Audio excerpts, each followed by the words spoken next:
The story takes place deep in the woods. Seiichi Hiiragi, a second-year high school student, finds himself in a completely unfamiliar world. Living under unimaginable circumstances, he is blinded by an intense light and discovers an uncovered girl standing before him. Surprisingly, she embraces him excitedly and asks him to marry her, leaving Seiichi bewildered, unable to believe such a beautiful girl would make such a proposal. At that moment, he recalls how he ended up in this situation.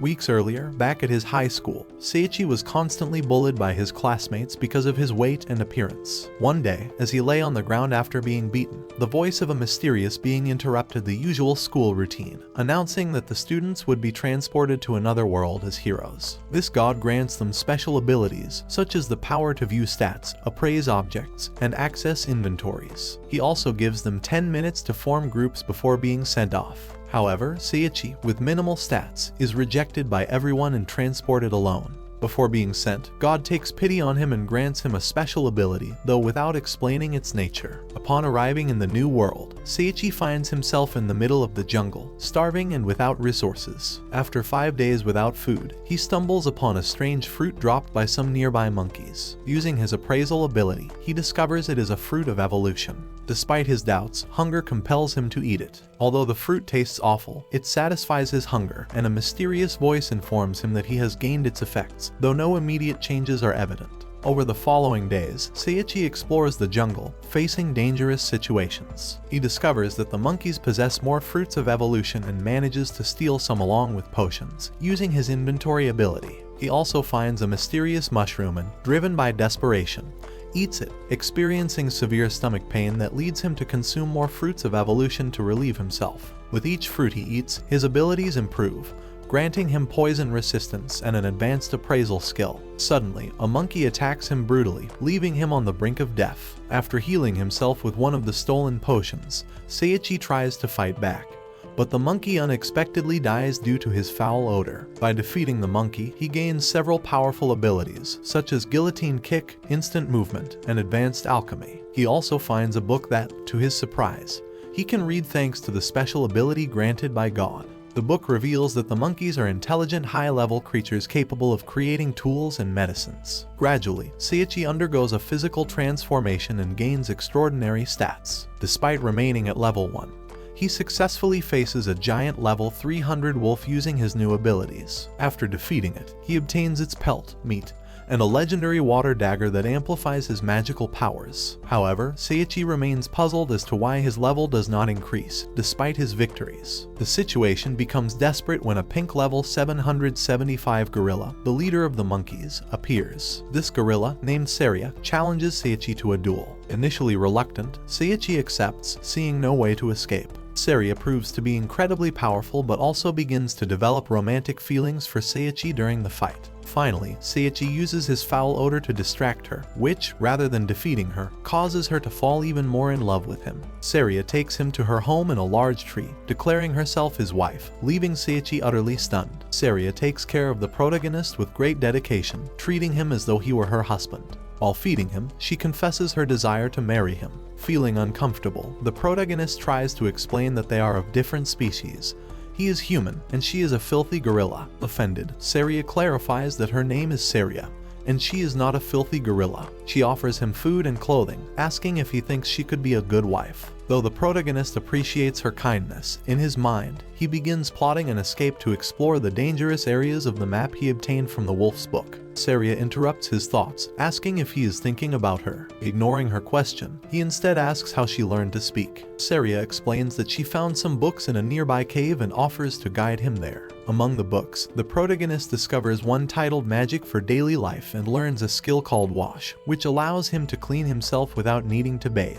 Later, they go fishing by the river, taking advantage of Seiichi's distraction.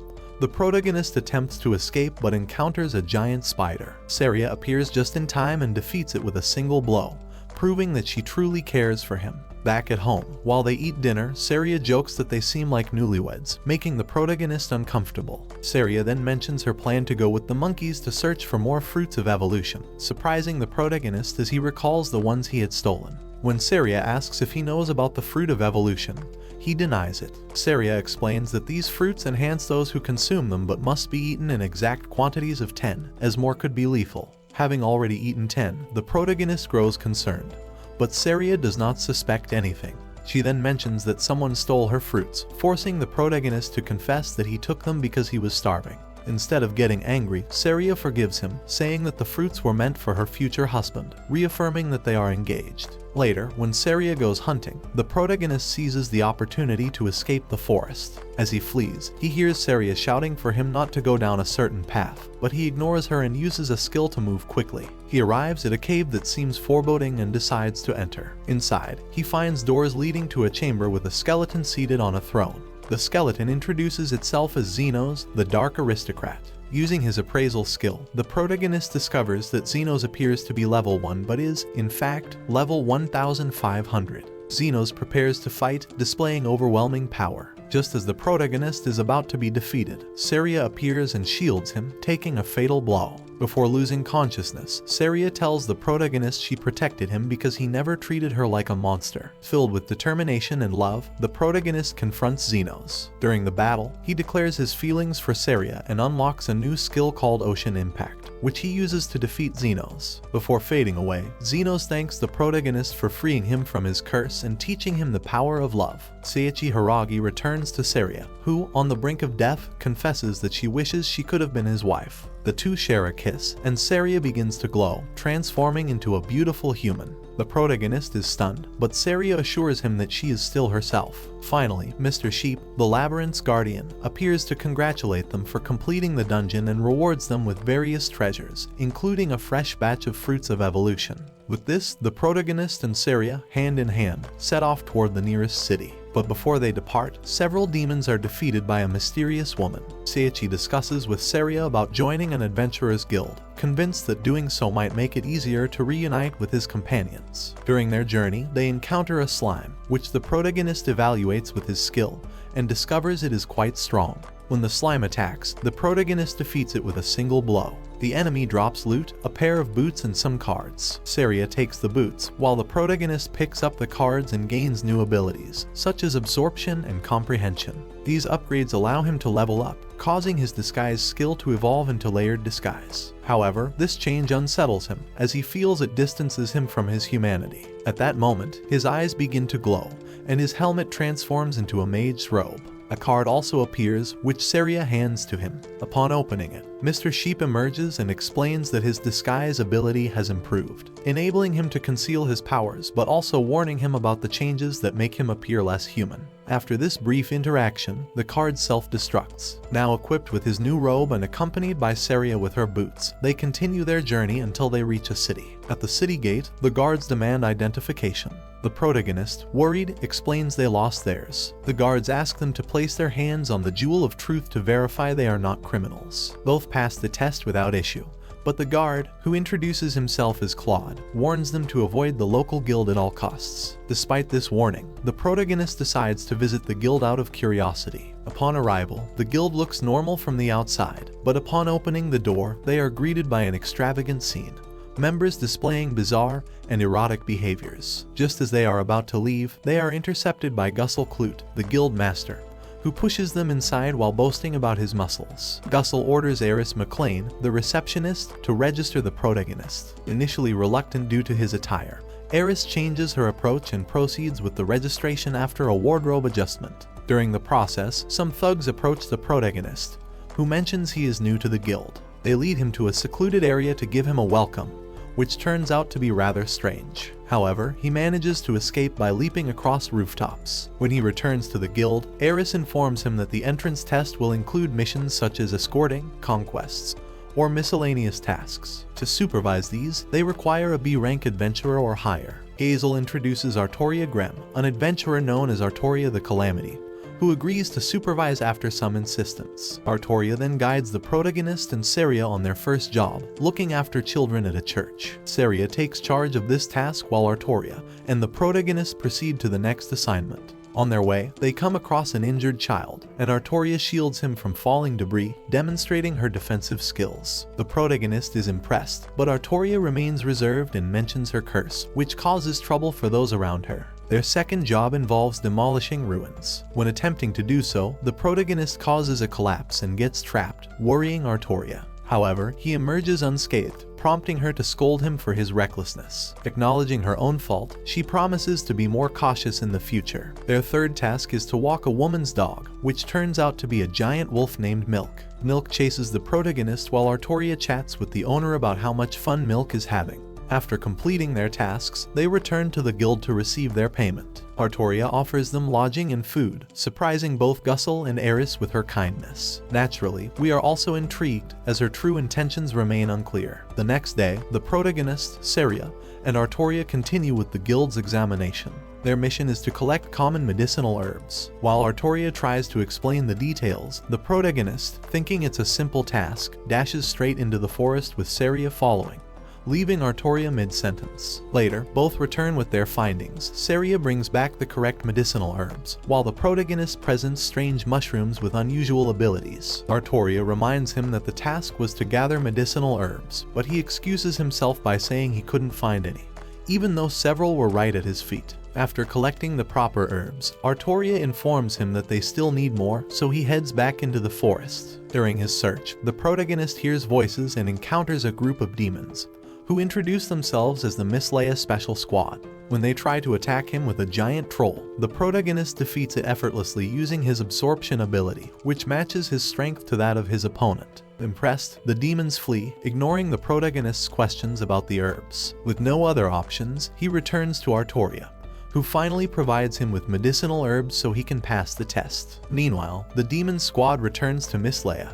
who scolds them for disobeying her orders and entering the human world. They explain that they planted transporter mines in human territory, but Leia is furious to learn that the mines lead to the Black Dragon God's labyrinth. As punishment, she promises them 500 lashes. Meanwhile, Seiichi, Seiichi, and Artoria begin the second test of the guild examination, defeating 10 slimes. During the mission, Artoria notices some slimes disappearing due to transporter magic in the area, so she decides to cancel the test and inform the guild. However, she steps on one of the mines and is transported, along with the protagonist and Seiichi, to the Black Dragon God's labyrinth. Artoria scolds them for trying to save her, but they explain that their bodies acted on impulse. Moved, Artoria asks them to stay together and gives them a magic stone that turns red if someone is in danger. Unintentionally, she steps on a trap that raises a wall, separating her from the group. As she searches for them, the protagonist and Seiichi try to use the guidance stone but end up taking a different path. Artoria faces a fierce battle against a mummy, while the protagonist and Seiichi discover a room with a chest. Although suspicious, the chest pleads to be opened, revealing itself as an enemy with arms and legs. The protagonist defeats it using his Aquabind ability, leveling up.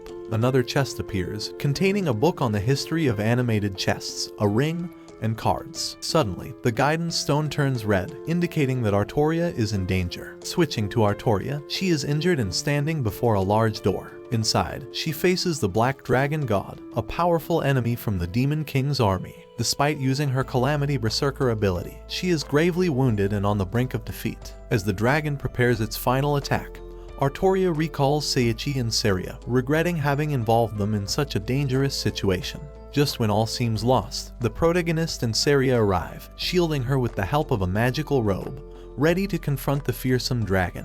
During Artoria's rescue, the Hiiraga's cloak sustains damage, but they manage to save her from certain death. Artoria, bewildered, asks how they found her, and Hiiragi explains that the stone she gave them turned red, signaling danger. To reach her, he chose the most direct path, smashing through the labyrinth's walls with brute force. Meanwhile, Seiichi tends to Artoria's wounds. As they prepare to leave, the group finds themselves face to face with an unconscious dragon, one they accidentally fell on earlier. The dragon, now awake and furious, curses them. Ready for battle, Hiiragi draws his swords. The dragon launches a fiery attack, which Hiiragi skillfully dodges. It then unleashes its Supreme Claw ability, causing some damage but failing to hinder him. Using his appraisal ability, Hiiragi identifies the creature as the Black Dragon God, a formidable foe with a staggering level of 5,000. The battle intensifies. Despite Hiiragi's evasive maneuvers, the dragon paralyzes him with a special ability. Taking advantage, the dragon prepares a direct assault. However, Hiiragi, showing resilience, breaks free using a newfound skill that nullifies intimidation.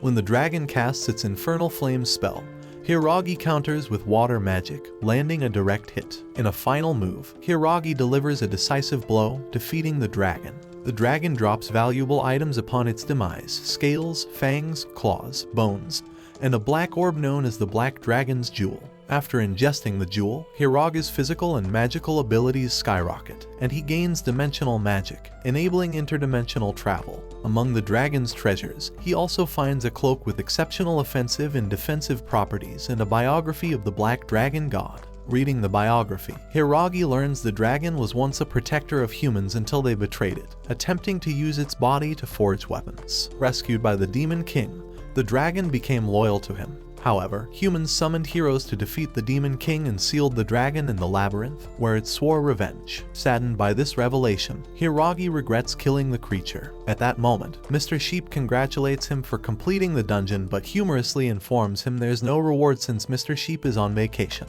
With their newfound powers, the group exits the labyrinth. On the way, Artoria regains consciousness. When she tries to walk on her own, Hiiragi gently explains her wounds haven't fully healed. She shows him her stats, revealing a curse of -2 million luck, which causes misfortune to everyone around her. However, Hiiragi and Seiichi reassure her, saying they're not unhappy being with her. When they arrive at the guild, they receive a warm welcome. Overwhelmed, Artoria realizes there are people who genuinely care about her. Embarrassed, she flees after Hiiragi confidently tells her that her condition doesn't bother them. Later, Hiiragi searches the entire city for her and eventually finds her in some ruins. There, Artoria, feeling dejected, asks if she's a burden.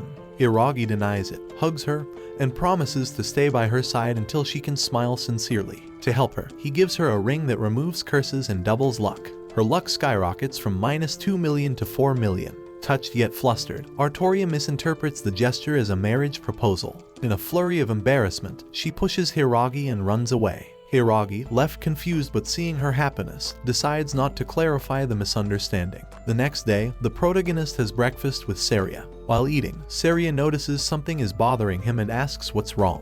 He confesses that Artoria has been avoiding him, to which Seiichi replies that this could mean she hates him. Surprised, the protagonist asks how she's so certain, and Seiichi explains that it's an animal instinct. She then mentions she'll be going to the church to play with the children while he gathers information.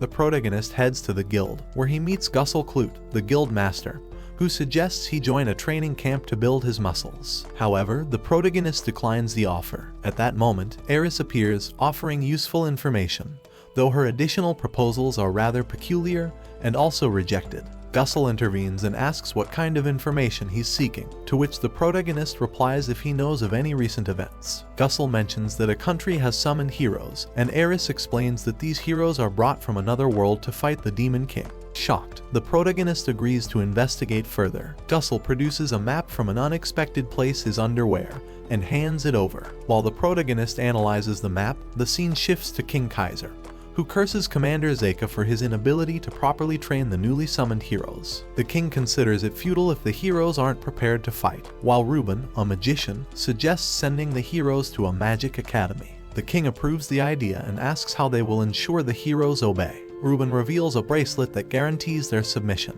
Meanwhile, Artoria is seen running through the city, confused by the feelings she has for the protagonist. Each time she sees him, her heart races, making her flee from him. Meanwhile, the protagonist arrives at the royal library to seek information about the country that summoned his companions. While reading, he automatically acquires magical skills, ice magic, fire, wind, light, and others, reaching the maximum level in all elements. A mysterious voice congratulates him, but he continues his research, though he finds no useful clues to locate his friends. Disappointed, he decides to walk through the city and stops to buy a painting of a girl with dog ears. Drawn by a sweet aroma, he arrives at a cafe. Although he initially hesitates to enter, hunger gets the better of him. Inside, he is greeted by the cafe's owner, Nord, and a blonde man named Rans. While enjoying the food, Rans asks if the protagonist is an adventurer. He replies that he officially started as an adventurer just the day before. Rans comments that he seems to be from the east, and the protagonist lies, saying he is. During the conversation, Nord mentions that giving a woman a ring in this country symbolizes marriage. Alarmed, the protagonist realizes that Artoria might have misinterpreted his intentions, and that if he rejects her, he might face a fatal fate. Determined to clear up the misunderstanding, he sets off to find Artoria. Nord warns Rans that he shouldn't be there, but Rans replies confidently. Meanwhile, Artoria walks through the city, distressed. Adriana appears and suggests she should talk about her feelings. Finally, Artoria admits she's in love with the protagonist and asks for help to confess. Adriana agrees and promises to help her. Back with the protagonist, he reflects on what to say to Artoria. While searching for her, he passes by the church, where he plans to tell Seiichi everything the next day. However, before he can, Artoria suddenly appears and, without many words, kisses him. Shocked, he hears her confess her love and assure him she doesn't want to come between him and Seiichi but wants to be by his side. At that moment, Seiichi arrives, who, far from being upset, encourages him to accept Artoria's feelings. According to her, it's natural for strong males to attract many females. The protagonist, moved, also confesses his feelings to Artoria and kisses her, leaving behind any misunderstandings. The next day, Hiiragi and Seiichi are enjoying a meal at the guild when Gussel interrupts them. He mentions that high-ranking adventurers need a horse to travel long distances. He then pulls a scroll from his clothing and hands it to the protagonist so he can acquire one. Later, the protagonist follows the map's instructions, albeit with some difficulty as he struggles to interpret the signs. Seiichi and Artoria do not accompany him since they are busy with other tasks. Eventually, he arrives at the designated location and is greeted by the stable owner, who shows him several available horses. Assuming the protagonist wants to compete in the Royal Cup, a famous horse race around the city where anything goes, the owner tries to impress him. However, the options are disappointing: a sickly horse and then a donkey named Lulun. As the owner extols Lulun's supposed qualities, she kicks him and beats him mercilessly. Intrigued, the protagonist unintentionally activates a new ability called animal compression, allowing him to understand what the donkey says. Lulun asks him to enter the pen, and although she initially attacks him, he easily dodges her strikes. Impressed, Lulun eventually yields, kneeling and declaring the protagonist worthy of being her master. The owner, still bruised, tries to object, but Lulun knocks him out with another kick. Thus, the protagonist takes the donkey with him. As they stroll through the city, Lulun grows hungry from the surrounding aromas, and the protagonist buys her something to eat, a gesture she appreciates, calling him a good man. Later, they pass by the stall where the protagonist had previously purchased a painting. There, they find May, the dog-eared girl, being harassed by a blonde young man named Clay. May thanks the protagonist for buying her painting, but Clay insists she enter a prestigious art contest. May refuses, claiming she's a novice and not up to the task. The protagonist encourages her, reminding her of her talent. To motivate her, he makes a bet: if he wins the Royal Cup, May must enter the contest. Despite her reservations, she agrees. The next day, the protagonist, accompanied by Seiichi, Artoria, and Lulun, prepares for the race. The rules allow the use of magic and weapons to obstruct opponents, making it a brutal competition. One of the most coveted prizes is spending a day with the Valkyries, but the protagonist and Lulun are only interested in winning the Tanberry, a fish considered a delicacy. The race begins, but Lulun, distracted by her hunger, falls to last place. The protagonist searches his inventory and finds a fruit of evolution, which Lulun eats, instantly regaining her energy. From that moment, they race at full speed, dodging competitors and facing numerous dangers. Midway through the race, a participant summons a pack of wolves and a rank hell wolf, causing chaos. While others struggle to survive, Lulun easily defeats the wolves, even knocking out the massive wolf with a kick to the face. Finally, the protagonist and Lulun cross the finish line in first place. Inspired by their victory, May decides to enter the art contest. Later, Lulun is disappointed they didn't win the Tanberry, but the protagonist consoles her, reminding her they secured first place in the cup. Overjoyed, Lulun swears to serve him for life and begins to evolve, transforming into a girl. At that moment, Seiichi and Artoria arrive, finding Lulun naked near the protagonist, creating an awkward situation. Upon being discovered by Artoria, Seiichi panics and tries to explain the situation. He tells her that he gave Lulun a fruit of evolution, which transformed her into a girl. Artoria, incredulous, strikes him, making it clear she doesn't believe his excuse. Just then, Seiichi intervenes and transforms back into a gorilla, proving that the fruits of evolution are real. Surprised, Artoria takes Lulun to a shop to get her appropriate clothing. While they are in the shop, two girls interrupt Claudia Asterio, with blue hair, and Lorna, with orange hair. Both introduce themselves as members of the Valkyries. Claudia inspects the protagonist, accuses him of being a pervert, and, without warning, casts a spell that magically binds him. Ignoring his protests, they announce that they will take him to Arsel Castle in the Kingdom of Windenburg to fulfill a tradition, spending a day with the Valkyries as the winner of the Royal Cup. Although the protagonist complains, he eventually agrees. Meanwhile, in the Demon Realm, Leia, captain of the 3rd Squadron of the Demon Army, arrives late to a meeting with other commanders. Everyone expresses their displeasure at her tardiness. The meeting focuses on Lucia, the Demon King's daughter, who proposes an alliance with the humans of the Wimberg Kingdom. Her assistant, Kray's objects, recalling the history of human oppression against demons and citing a prophecy that warns against coexistence. Leia intervenes, mentioning that a human defeated the Black Dragon God in fair combat, shocking everyone present. Later, Leia performs a ritual to summon the spirit of the Black Dragon God, who confirms that he was defeated honorably and advises against seeking revenge. For her part, Lucia reaffirms that coexistence with humans is essential to ensure peace. Although Krays tries to destabilize the situation, the captains swear loyalty to Lucia. Furious, Krays vows to sabotage the plans from the shadows. Back with the protagonist, Claudia and Lorna guide him through the castle. They arrive just in time to witness the Valkyries' training, led by their captain, Louise Baltz. Louise demonstrates incredible skill, easily defeating her comrades in combat. Impressed, the protagonist catches Louise's attention, and she challenges him to a practice duel. Although he tries to decline, Louise ignores him and begins the fight. During the duel, the protagonist surprises everyone by activating a new skill, Defensive Reflex, which enhances his 6th sense. With this ability, he manages to dodge Louise's final attack and disarms her sword with a kick. Stunned, the Valkyries demand an explanation, but the protagonist, equally baffled, simply states he doesn't know how he did it. Admiring him, Louise kneels and calls him master, thanking him for helping her overcome her loneliness, as she had always been shunned for her superior strength. Claudia, excited, explains that no one had ever defeated Louise before, not even with magic. Crying, the Valkyries thank the protagonist for giving them hope. Although he insists that he doesn't have much to teach them, he agrees to help with their training. By doing so, he unlocks a new skill, teaching. Suddenly, a maid bursts in, informing them that the king has been attacked. Louise asks the protagonist to retreat for his safety, but he insists on helping. Claudia convinces him to use his world vision skill to identify the culprit, discovering that the attacker is a child assassin. Hiiragi uses his ability, Appraise, to analyze the captain confronting him, discovering that she is actually a mere 8-year-old girl, and, moreover, a slave. The girl approaches him with hostility, hurling knives shaped like kunai, but the protagonist stops them with his defensive reflex ability. Despite her attacks, he easily counters them and even throws the knives back, accidentally trapping her. Surprised by the situation, he decides to knock her out to avoid further confrontation, and then interrogate her. Shortly after, the Valkyries arrive and are shocked to discover that the little girl is an assassin. The captain assigns Lorna, the kingdom's most skilled interrogator, to extract information from the girl. Meanwhile, Seiichi inquires about the king's condition and is informed that he is under a curse that keeps him in an eternal slumber. Intrigued by this situation, the protagonist offers to help and is taken to see the king.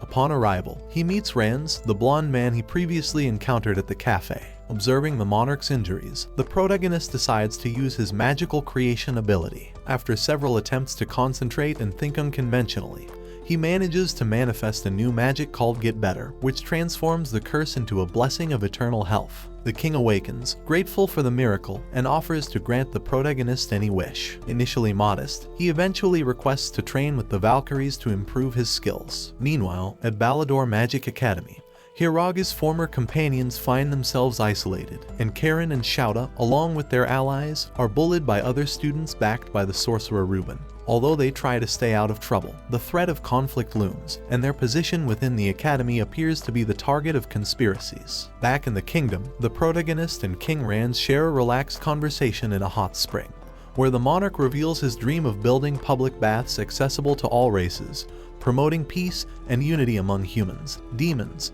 and beasts. This idealism inspires the protagonist, who begins to believe in the possibility of a future without wars. Meanwhile, the Valkyries also enjoy a bath, discussing recent events and evaluating the situation with the young assassin.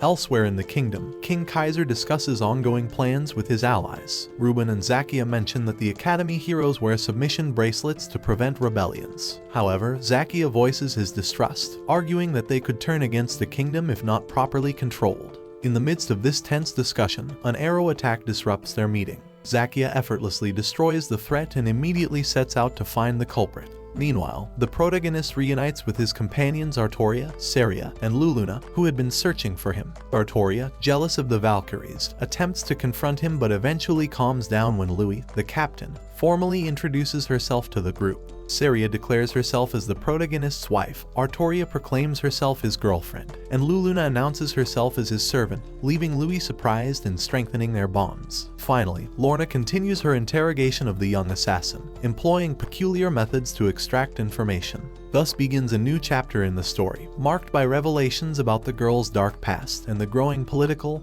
and social tensions within the kingdom. Seiichi and Louis intervene to interrogate the captured assassin directly. During the interrogation, she reveals that she cannot disclose who ordered her to assassinate the king, as the collar she wears compels her to silence and punishes her if she tries to disobey. When they attempt to remove the collar, it responds with automatic punishment. Meanwhile, King Kaiser learns of the assassin's failure and orders his subordinate, Ruben, to use the collar to make her self-destruct. Ruben executes the command immediately. In parallel, Zakia reflects on his struggle for the kingdom while wielding his sword. Later, he tracks down the person responsible for the attack on the king and finds him, a man named Sheen. Sheen confesses his involvement, justifying his actions as revenge for the death of his beloved Naturiana, a peaceful demon who was unjustly killed by humans. He accuses Zakia of being a puppet of the king, but Zakia denies the claim, declaring his independence. The two engage in a brief battle, but after launching a rain of arrows as an attack, Sheen escapes, leaving Zakia deeply troubled by the word puppet, which seems to have struck a chord within him. Back with the protagonist, Seiichi uses his creation magic to study the assassin's collar. A vision of President Lincoln inspires him to develop a new ability, Liberation Magic. With this newfound power, he successfully breaks the spell of the collar, freeing the assassin. The young assassin, feeling free for the first time, introduces herself as Auriga Kamiria and recounts her tragic past. She was a prisoner of Kaiser's kingdom, separated from her mother and subjected to torture in special facilities. Trained from a young age to be an assassin through the use of the collar, she was forced to commit countless crimes. Filled with guilt, she explains that her hands are stained with blood. Moved by her story, Seiichi takes her hand and comforts her, assuring her that she can start anew. He even offers her the role of a younger sister and promises to protect her. Saria and Artoria support Seiichi's decision, while Auriga, still hesitant, warns that she will now be hunted as a traitor. However, the group insists on protecting her, and Louis also approves of the decision, mentioning that even King Rans had expressed a desire to protect her. Finally, Auriga agrees to join the group. In another scene, Ruben speaks through a magical sphere with Kraze, a servant of the Demon Queen. Kraze informs him of changes in their plans due to Luthia's decision to form an alliance with the Kingdom of Wimberg. Kraze reveals a demon army ready to act, and the two agree to proceed with their plans once everything is in place. Back with Seiichi, he is seen training with Florio to control his magic and receives praise for his progress. Meanwhile, Saria and Artoria are also pushing themselves in their own training. Louis interrupts Hiiragi with an assignment, escorting King Rans, as reports from the Dark Paladin indicate the presence of monster activity in the region. Louis explains that she must leave for the battlefield with the Valkyries, entrusting the kingdom and the king to the protagonist in her absence. Finally, Louis departs with her army, leaving Seiichi in charge. The following day, Hiiragi continues honing his control over magic under Florio's guidance. His progress is remarkable, and in the process, he unlocks a new ability called Inferno of Endless Pain. Intrigued yet overwhelmed by the power of this ability, he feels that he may never fully master his magical gifts. Frustrated, he collapses to the ground in tears. At that moment, Gussel and Eris arrive, having returned from a visit to the king.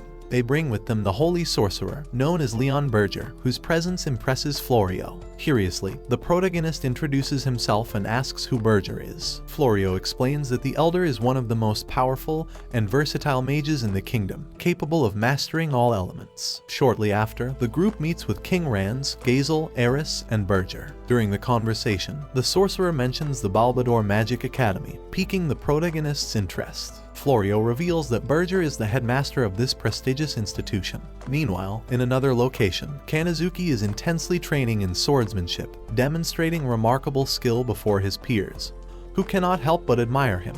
However, Kanazuki leaves the training area visibly uneasy due to rumors circulating within the school. Back with the protagonist, King Rands, Berger, and Florio discuss the summoned heroes from other worlds, expressing concerns about the potential issues they may cause at the academy. Their meeting is interrupted by a guard bringing alarming news. An army of 5,000 boss-ranked monsters is approaching to attack the capital. The king is stunned by the magnitude of the threat, but Berger attempts to calm him, reminding him that the capital is guarded by the Valkyries. However, Rands informs him that they are currently absent, fighting in another battle. Meanwhile, at the border, Louis and the Dark Paladin valiantly confront the monstrous army, though they are aware that another, even larger wave is headed for the capital. Elsewhere, Kraze watches closely, laughing malevolently as he confirms that Louis and the Dark Paladin are tied up at the border, leaving Telbert defenseless. This makes it an easy target for his army. However, Kraze remarks that there are still individuals who might interfere with his plans, notably identifying the protagonist as one of them. Back on the city walls, Hiiragi, King Rands, Berger, and the defenders prepare for the imminent battle. The enemy army is massive, but the city's heroes are ready to fight. Elias, leader of the guild, spearheads the initial assault alongside his companions, cutting down countless monsters. Saria, Artoria, Auriga, and Luluna also join the fray, showcasing their courage and exceptional skills. Meanwhile, Berger employs his vast magic to decimate a large number of foes. But just as it seems they are gaining ground, a messenger arrives with dire news. Another army, twice the size and composed of grand boss-ranked monsters, is advancing from the forest. Hiiragi gazes at the horizon, realizing that the true battle for the kingdom is only just beginning.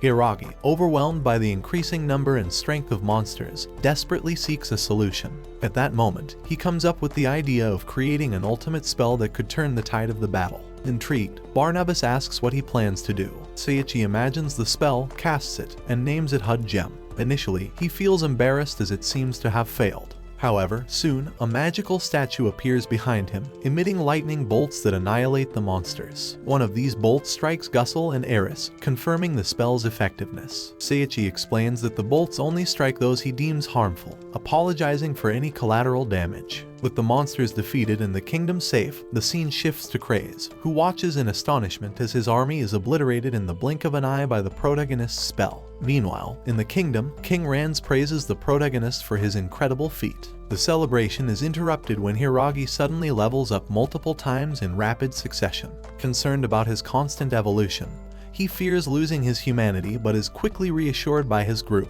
who gather to check on him. Auriga asks him to pat her head, and Barn follows suit with the same request. But the protagonist refuses, finding it rather odd and awkward. Barn then offers him a position as a teacher at the prestigious Balador Magic Academy. Later, the protagonist's group discusses the offer with Barn. He explains that he was impressed by the protagonist's unique magic and believes he would make an excellent teacher of both magic and swordsmanship. Although initially hesitant, the protagonist ultimately accepts after Barn assures him that his companions can join him and take on significant roles, Saria as a student, Artoria and Lulun as teachers, and Auriga as his assistant. Before departing for the academy, the group takes advantage of some peaceful days in the city. The protagonist organizes individual outings with each of his companions, starting with Saria. During their outing, Saria decides to bring Auriga along, and together they stroll through the city, converse, and strengthen their bonds. In an intimate moment, the protagonist thanks Saria for everything she has done for him and confesses how much he loves her, bringing Saria to tears of joy. While enjoying the city, they notice a giant balloon with a screen announcing the start of a painting contest. The presenter welcomes the participants and introduces the jury, led by Duke Berger. Among the contestants is May, who presents a drawing of the protagonist, expressing her gratitude for inspiring her to take part. May wins first place and, after receiving an offer to join a prestigious art academy, bids farewell to the protagonist, promising to paint him as her first model once she completes her studies. Meanwhile, the Valkyries arrive in the city, and Louis, one of their members, bids the protagonist farewell, knowing he will soon leave for Balador Magic Academy. In another scene, we see Kraze being tormented by Lester, who receives orders from the Demon King Craze to unleash chaos and destruction in pursuit of his own resurrection. Lester proposes an attack on Ballador Academy, a place filled with nobles and the children of dukes, which Craze sees as a brilliant plan to sow despair. Back with the protagonist, he and his group bid their friends in the city farewell, ready to set off for Ballador Magic Academy with Barn, marking the beginning of a new chapter in their adventure. Suddenly, an unexpected battle ensues where Seiichi faces off against an albino youth wielding overwhelming power. This fight quickly turns into a lopsided spectacle, with Seiichi barely able to defend himself. The albino gleefully evades his attacks, countering with ease, showcasing his clear superiority. At a critical moment, the albino dodges an attack from Seiichi and finishes him off with a powerful move that seems lethal. However, Seiria intervenes, transforming into her gorilla form, and manages to save Hiiragi at the last second, striking the albino with a flurry of attacks. Despite Seiria's efforts, her strikes fail to inflict any damage. The albino, unfazed, retaliates with a single punch that pierces Seiria's abdomen, leaving her gravely injured on the ground. Seiichi, horrified, screams her name as he rushes to her side, only to discover it was all a dream.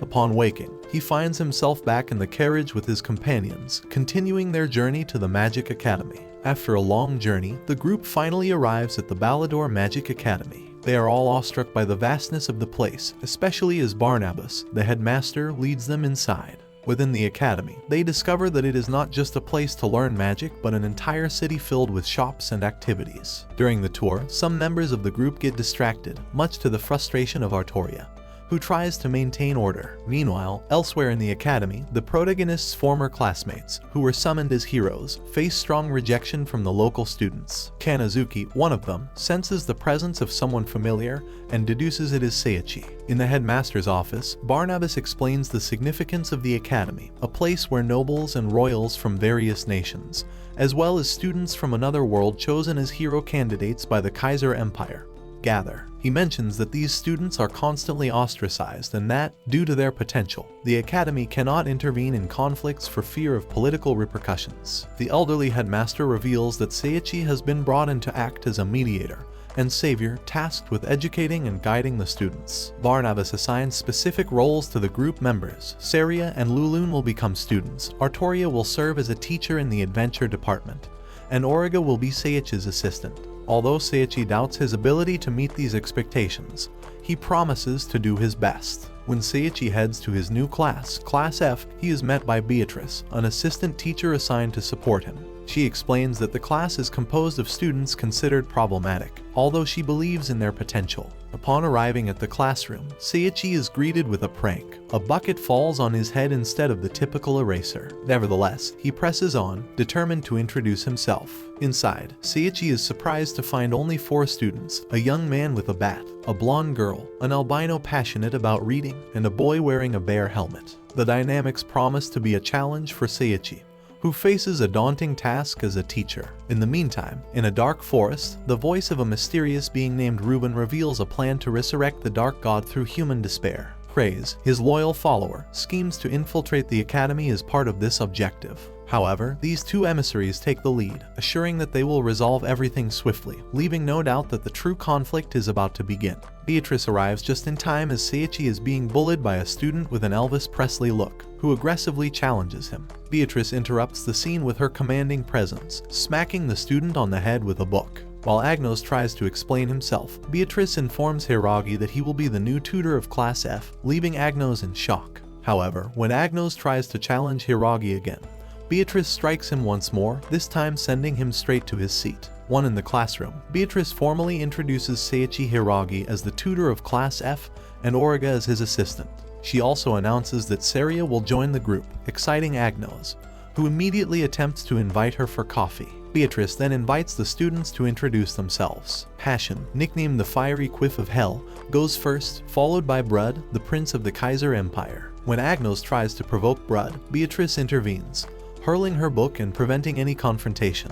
Next are Hel and Rosa, known as the Scarlet Twins, and Baird Lutra, who, intriguingly, communicates through signs instead of speaking. Meanwhile, Kanazuki follows the scent of our protagonist, hoping to reunite with him. On her way, she accidentally bumps into Iris Sito, the student council president, who, after hearing her explanation, deduces that she is searching for Seiichi and decides to join the quest. Back in the classroom, Beatrice hands out an exam to the students, but Seiria, overcome with excitement, transforms into a gorilla. Seiichi and Origa escort her out of the room to remind her to keep her transformation under control in front of others. Once everything is back to normal, Beatrice suggests Hiiragi organize a special class to assess the students' abilities, a proposal he accepts. However, the students react intimidatingly upon hearing this. Later, Helen and Brud discuss the mystery surrounding Hiiragi. Seiria reveals that she is his wife, leaving everyone stunned. When asked if the protagonist is strong, Seiria confidently claims he is, prompting a curious silence from Helen before she withdraws. In the headmaster's office, Beatrice informs Seiichi that Class F is known as the Troop of Failures, though they carry a significant issue that others are unaware of. Shortly after, a group of students led by Brud's older brother arrives to intimidate Class F. Theo, arrogant and overbearing, demands everyone kneel before him, proclaiming himself the future emperor. When he turns his attention to Seiria and declares her his future wife, she bluntly rejects him, stating that she loves Seiichi. Humiliated, Theo decides to leave, but not before issuing a challenge for the upcoming class battles. Finally, the special class begins, and Hiiragi instructs the students not to use magic during the fights. Agnos volunteers to face him first, but Helen intimidates him into relinquishing his spot. Helen attacks Seiichi with daggers, but he effortlessly dodges and blocks, wondering why she is attacking him so intensely. Meanwhile, emissaries of the Dark King approach the Magic Academy with sinister intentions, betting amongst themselves on who will kill the most students in their master's name. Meanwhile, the battle between Seiichi and Helen reaches a critical point. Helen attacks relentlessly, unleashing her special skill, Secret Fang Daggers. However, Hiiragi dodges her moves with ease and, in a swift maneuver, sends her flying through the air. When he catches her, he accidentally touches one of her breasts, prompting Helen to deliver a punch that leaves him sprawled on the ground. This comedic moment gives way to Agnos stepping in to face Seiichi, but Prince Brud suggests a 3-against-1 fight, which the protagonist readily agrees to. Although Agnos initially hesitates, Brud persuades him, and together with Baird, they devise a strategy. The battle begins with Agnos attacking with his bat, but Hiiragi evades effortlessly. Baird seizes the distraction to strike from behind, but Seiichi stops him once again. Amidst the chaos, Brud attempts a sword strike, but Hiiragi blocks it with his mouth, leaving everyone stunned. He then leaps upwards and descends with a powerful slap, creating an impact so strong it shakes the entire academy, defeating all 3 students. Seiria and Origa commend Seiichi, while Agnos weeps in frustration, believing that his inability to use magic makes them weak and despised by others. Hiiragi uses his world vision ability and detects an anomaly. His students are bound by chains preventing them from using magic. Reflecting on his own past of being scorned in his previous life, he empathizes with their plight. Determined to help, he begins meditating and guides them to utter the word release. This activates a special ability, initially puzzling, but ultimately breaking their magical chains. Freed from their constraints, the students experience magic for the first time. Brud discovers water magic, Baird finds his affinity with earth magic, and Agnos, wielding fire magic, accidentally sets his own hair ablaze, causing laughter all around. The students express their gratitude to Seiichi for giving them a new chance and vow to give it their all moving forward. Meanwhile, Kanazuki follows Hiiragi's trail, discovering that the scent also lingers on Artoria, leaving her flustered. Lulun, on the other hand, is peacefully enjoying a meal when Kanazuki interrupts and detects Seiichi's scent on her back. Meanwhile, Hiiragi is relaxing in the cafeteria with Seiria, Origa, and Beatrice, deciding what to eat. The atmosphere turns tense when Artoria and Lulun arrive, and Kanazuki, still pursuing Hiiragi's trail, unexpectedly appears. Recognizing his old friend, Hiiragi calls out to her, prompting Kanazuki to embrace him in front of the other girls, igniting Artoria's jealousy. At the same time, emissaries of the Dark King finally reach the Academy's entrance, which is protected by a magical barrier. Angriel attempts to break it but finds it incredibly resistant. Using a spell, they control the guards and compel them to open the gates, successfully infiltrating the academy. Returning to Seiichi, Kanazuki has him in an embrace while all the cafeteria students watch. Kanazuki, elated, remarks that even though the protagonist looks different, she's happy to see him again. The scene is interrupted when Artoria arrives, demanding an explanation. As Seiichi tries to explain, Artoria strikes him. Beatrice steps in to defuse the situation, calming both parties. Beatrice scolds Artoria, giving Kanazuki and Seiichi a chance to talk. Kanazuki expresses her joy at their reunion and moves closer, seemingly to kiss him. However, she surprises Seiichi by sniffing him, commenting on how he smells of other women, impressing him with her sharp sense of smell. She then points to the group of girls accompanying Seiichi, asking why he smells like them. This triggers a competition in the style of Dragon Ball among the girls to determine who is most important to him. Kanazuki declares herself his childhood friend. Artoria claims she's his girlfriend. Lulun introduces herself as his servant, and Origa says she's like a younger sister. Tensions escalate when Seiria appears, launching an energy blast and proclaiming herself Seiichi's wife, knocking Kanazuki out of the running.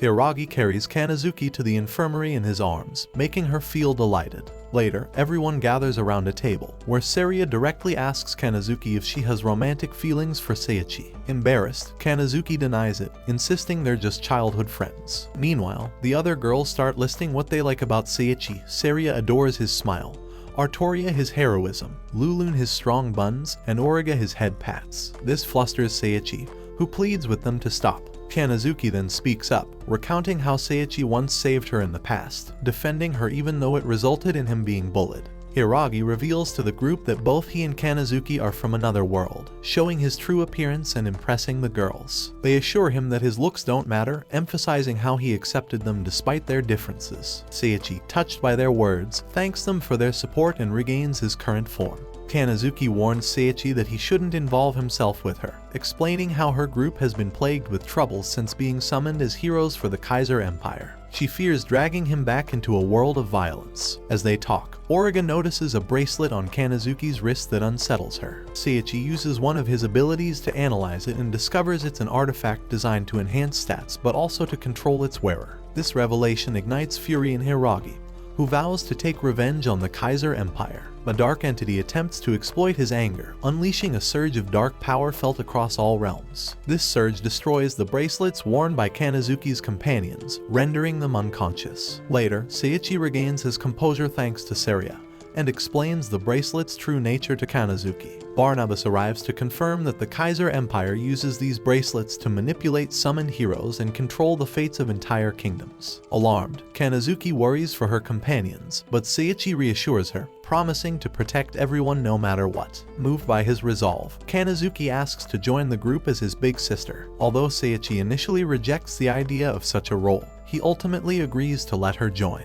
In a scene shift, emissaries are seen conversing over coffee, discussing the mysterious wave of energy they felt, noting its resemblance to the Dark King's power, who appears to be on the brink of revival. Ruben arrives to inform them that the mission bracelets have been destroyed, urging them to execute their next plan. Meanwhile, the sky turns red, and an ominous eye reminiscent of the entity that tried to control Seiichi appears. The next day, Hiiragi's class was brimming with enthusiasm to learn magic and grow stronger. Driven by their desire to surpass those who mocked them, Brew asked the protagonist to train them after class. The rest of the classmates joined the request, and seeing their determination, Hiiragi agreed. They headed to the academy's battlefield to practice. During the training, Baird Lutra trapped the protagonist with a rock spell while Alina, Brew, and Agnos launched their own attacks. However, something peculiar happened. Seiichi was unable to use his magic as usual, and had to shield himself from his students' attacks. Though concerned, he chose not to alarm them and instead praised their progress. At that moment, Theo appeared, insulting the protagonist and his students, calling them failures. With arrogance, Theo declared he would make them kneel before him in the upcoming competition.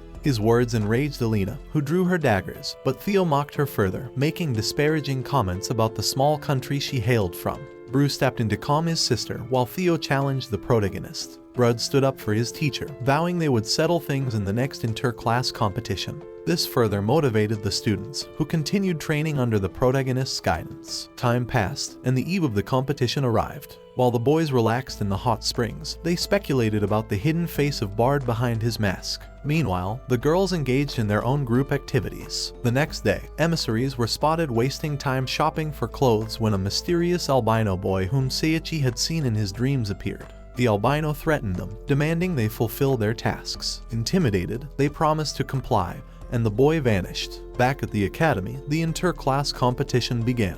The first match was between Class S, led by Theo, and Class F, led by the protagonist. Before the battle commenced, Brew and Theo were poised to face off, but they were interrupted when Berger was ensnared by magical rings that immobilized him. To everyone's shock, the emissaries revealed themselves as apostles of the Dark God's order. The sky turned red, and a giant eye appeared overhead. Angria declared that all the students would be sacrificed to the dark god. One of the emissaries cast a powerful spell that trapped all the students, reflecting their attacks and killing several of them. Beatrice attempted to calm the situation, but her efforts were in vain. Theo tried to confront Angria, but she controlled him with a spell, forcing him to attack his own comrades. Bru intervened to save his brother, but Theo rejected his help. Seeing the dire circumstances, Bru's classmates proposed a truce with Theo and Alina to face Angria together. However, Angria proved far too powerful, sending them all flying with a dark spell. Theo managed to injure Angria by stealing her weapon, and with the others' help, they partially broke her mask, revealing a partially burnt face. Enraged, Angria unleashed a powerful spell that left everyone gravely injured. Meanwhile, Seiichi remained stuck in the bath, dealing with diarrhea caused by Lulun's cooking.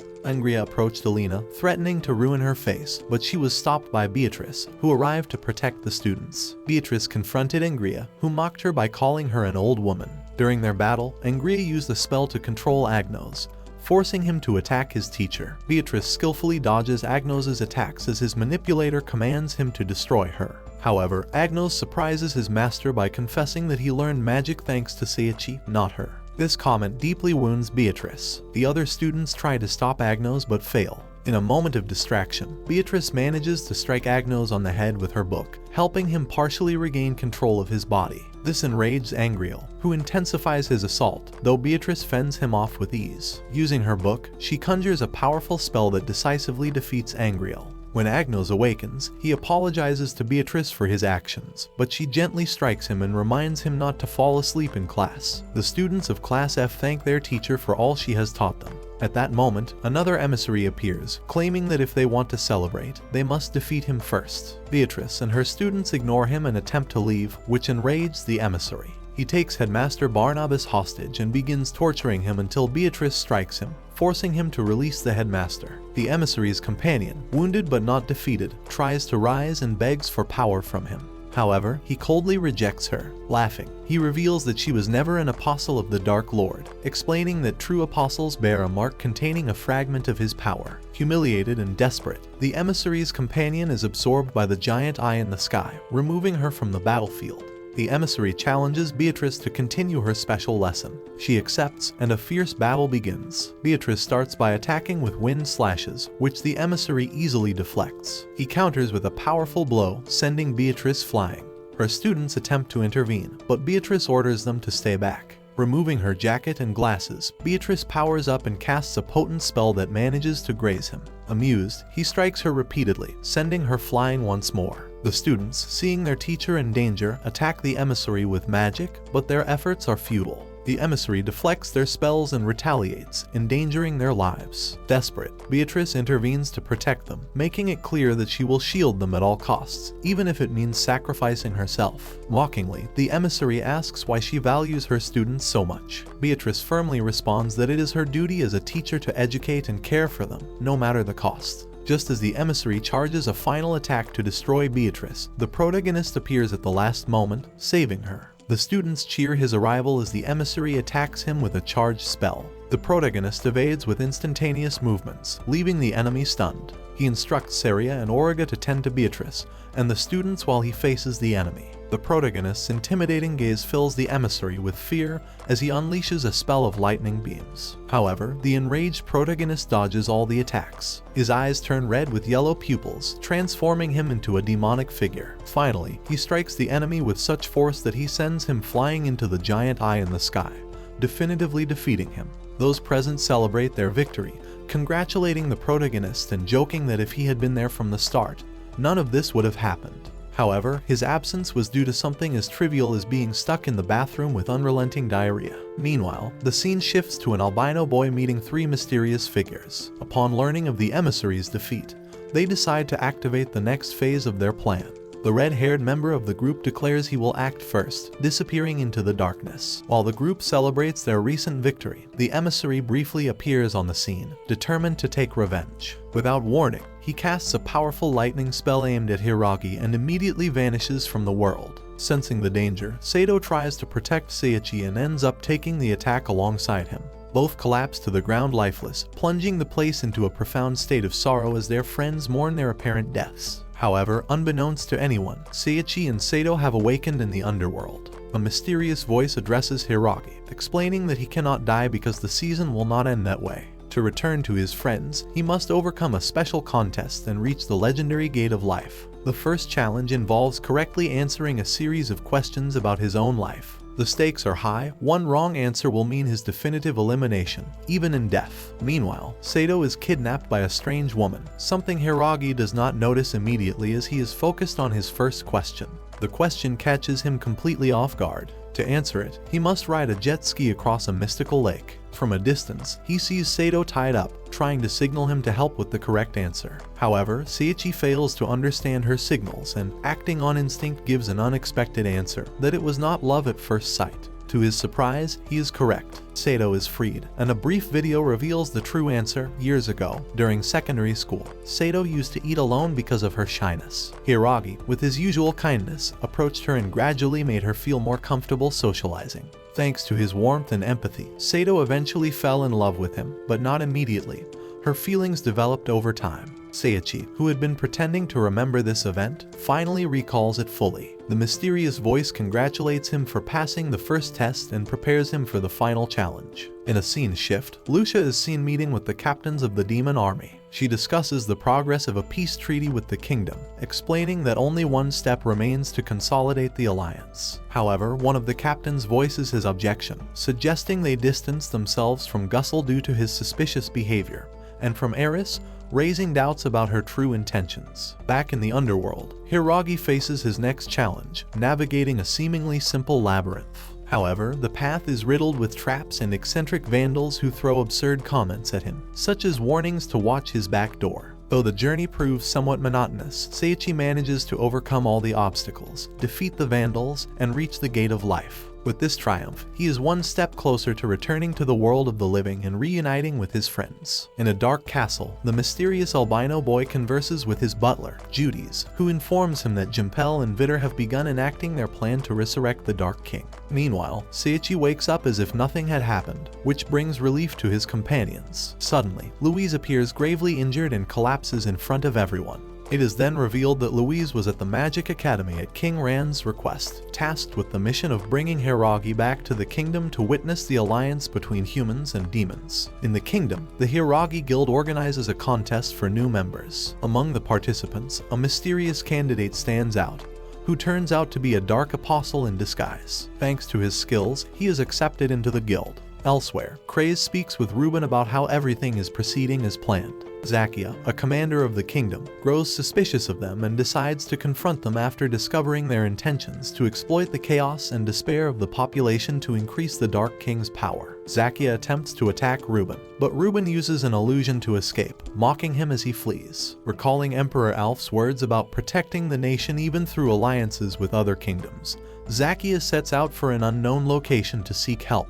However, he is intercepted by the albino boy, who challenges him to a fight. Despite Zakia's efforts, the boy demonstrates overwhelming skill, evading all of Zakia's attacks with ease. Zakia uses his sword and a powerful spell called Wave of Conquest, but fails to inflict any damage. The albino boy, disappointed by Zakia's strength, prepares to deliver the final blow. At the critical moment, Louis intervenes to save Zakia, confronting the albino boy. However, her attacks prove futile, and she ends up severely injured. Despite her condition, Louis defies the albino boy, claiming her master is much stronger than him. Provoked, the boy charges a powerful lightning strike to finish her off. Zakia sacrifices himself by stepping into the attack, leaving him on the brink of death. As Louis tries to help him, the albino boy recalls a past event, the Magic Academy engulfed in flames and a three-headed fire wolf. This memory seems to affect him, prompting his retreat, leaving Zakia and Louis badly wounded. Before dying, Zakia entrusts Louis with the responsibility of protecting the future of the nations. Devastated, Louis recounts everything that happened to Seiichi as they head towards the kingdom of Winberg.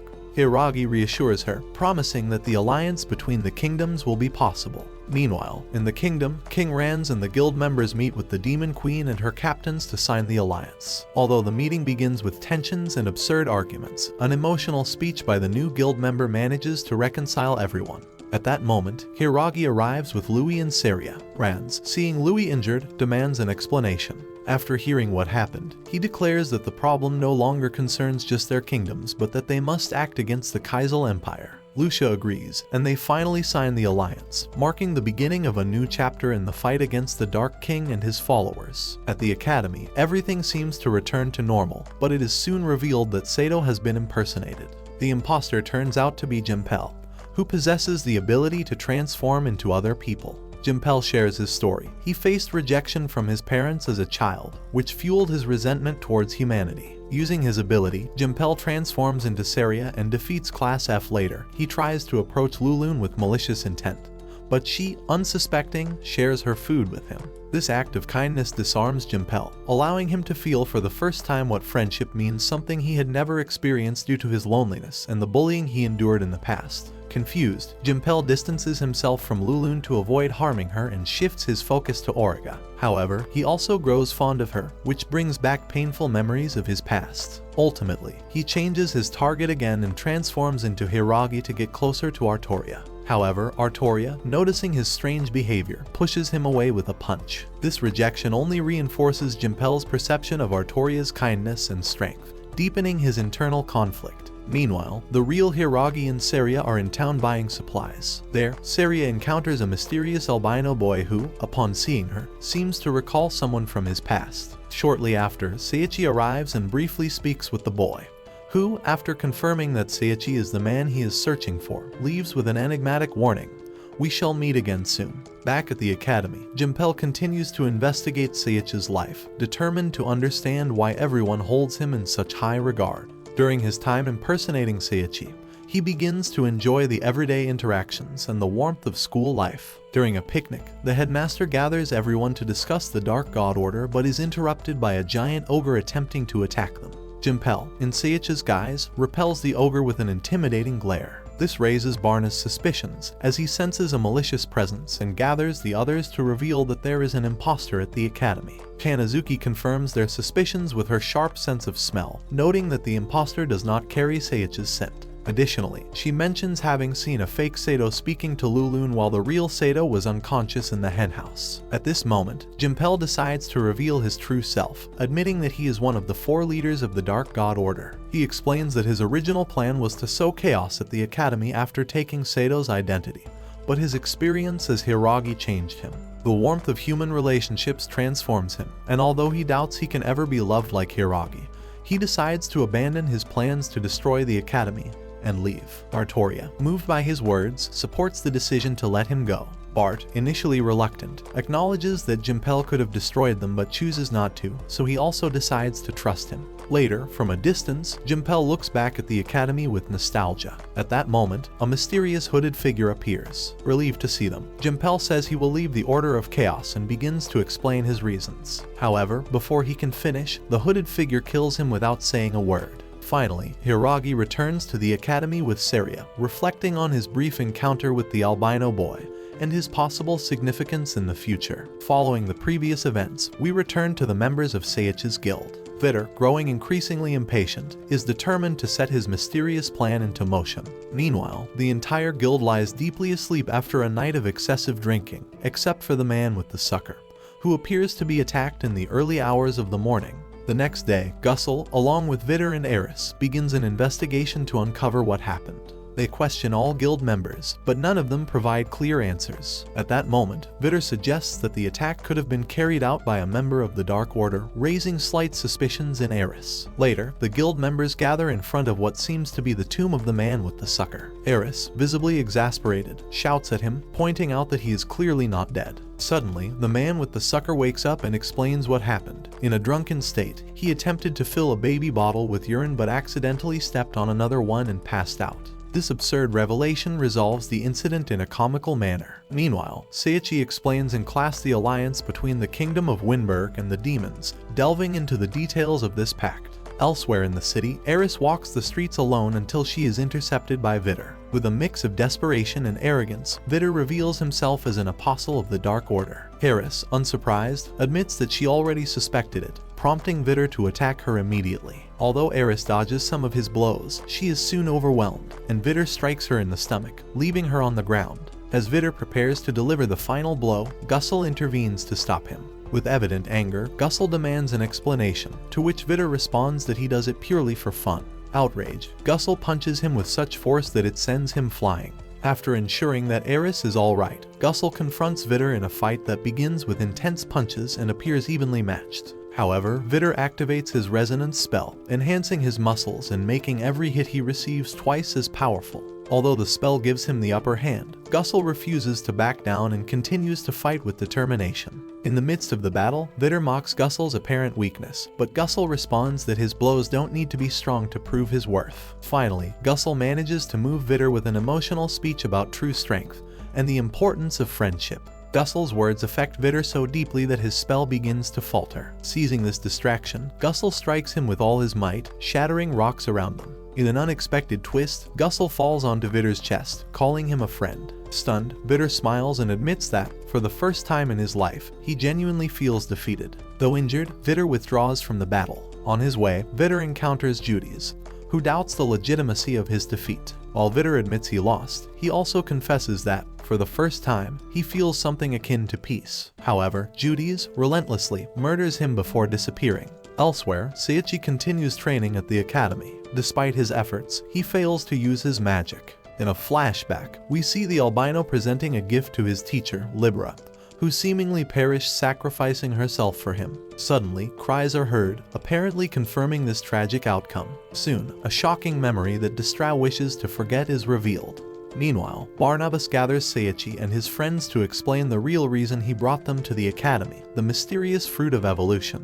Barnabas reveals that this fruit is directly linked to the Dark Lord. Centuries ago, there were many gods, but one rebelled against the others, desiring to rule alone. This god developed a deep hatred for humans and the other gods, and that hatred crystallized into the form of the fruit of evolution. The fruit began spreading rapidly, wreaking havoc, until the gods united to contain it. Consequently, the fruit is now regarded as a legendary object, and those who consume it are destined to confront the Dark Lord. Moreover, Barnabas explains that if someone consumes 10 of these fruits, an encounter with the Dark God becomes inevitable. Barnabas mentions Distra, explaining that he is responsible for the tragic events that have occurred. Through a flashback, we see a young Barnabas attempting to console Distra, who had lost his parents after a devastating war. Barnabas took him to the Magic Academy and, with the help of Libra, his teacher, they tried to give him a new purpose in life. However, everything changed when the academy was attacked by an unknown enemy, sowing chaos and destruction. During the attack, Libra attempted to protect the students while Distra faced a fearsome three-headed wolf. Despite Libra's efforts to assist him, the wolf proved too powerful and took her life. Consumed by despair, Distra searched for his teacher's body among the rubble to no avail. It was then that the same entity that had attempted to possess Hiiragi appeared to him, whispering words filled with hatred towards humans and the gods. In his vulnerable state, Distra accepted the entity's words and allowed it to grant him power, receiving its bite. Following this, Distra consumed a fruit of evolution, which transformed him into his current form. From that moment, he blamed Barnabas for everything that had happened and left the academy. Barnabas, on the other hand, has lamented ever since his inability to protect Libra. At that moment, Distra appears alongside Judy's, who abducts Hiiragi. Barnabas tries to stop him, appealing to memories of Libra in an attempt to convince Distra to return to them.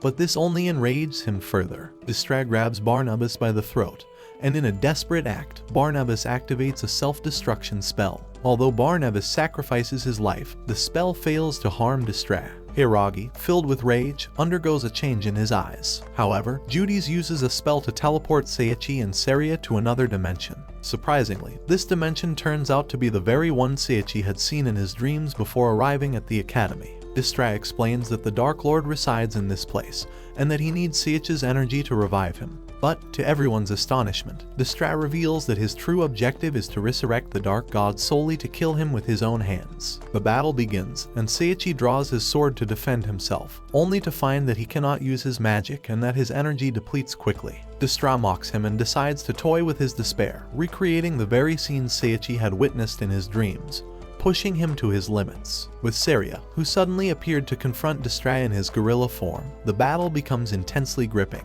Seria, brave and determined, attacks with all her might, but her blows barely seem to affect Distra, who displays immense power and indifference to the damage. In a devastating moment, Distra drives his fist through Seria's abdomen, leaving her gravely injured. Seiichi, horrified, rushes to her and holds her in his arms, watching as life slips away from her. This time, it is neither a dream nor an illusion. Seiichi dies, leaving Hiiragi in despair at what he has witnessed. The tragedy triggers something unusual within Hiiragi. Thanks to the power of the fruit of evolution, he begins to awaken his true powers. An intense and overwhelming energy emanates from him, surrounding him and transforming the atmosphere. Amid this awakening, Seiichi is transported to an astral space where he starts to relive painful memories from his past, once again confronting the moments when he was bullied and humiliated. In that space, Destra appears, attempting to manipulate Seiichi. Destra urges him to let himself be consumed by the dark power of the fruit, using his traumatic memories as a psychological weapon. He reminds Seiichi of who he once was and promises that if he succumbs to the dark power, he will be able to take revenge on everyone who ever hurt him. Gradually, Seiichi begins to succumb, and his body starts to transform, reflecting the influence of the dark side. However, when all seems lost, a ray of hope lights up inside him. Memories of Seiichi, his friends, and the experiences he has shared in his new life begin to surface. At this critical moment, the astral version of Hiiragi himself appears before him to remind him of the true power he has discovered, love and friendship. As he recalls his waifus and the bonds he has formed, Seiichi manages to resist Destra's temptations and regains his determination. Thanks to this, he attains a new form, the evolution of love. In this form, his energy transforms into a powerful melody. By singing, Hiiragi performs a miracle. He resurrects all those who had died, including Seiichi and other victims of the conflict. With his renewed strength and resolve, Seiichi confronts Destra in a final battle. Without resorting to violence, he uses the power of love to show Destra that his path is meaningless. Destra finally realizes his mistakes and decides to end his own life to reunite with Libera, the person he always loved. Before disappearing, Destra leaves behind one last fruit of evolution as a symbol of his redemption. Seiichi, now with Seiichi by his side once again, returns to the academy to share what has happened. Together, they announce that Destra did not survive, but his sacrifice restored balance between humans and demons. Thanks to this, the peace treaty between the two races is successfully established. With everything calm, Seiichi decides to continue his life surrounded by his waifus, as the world finally enjoys a hard-earned peace, although how long it will last remains uncertain.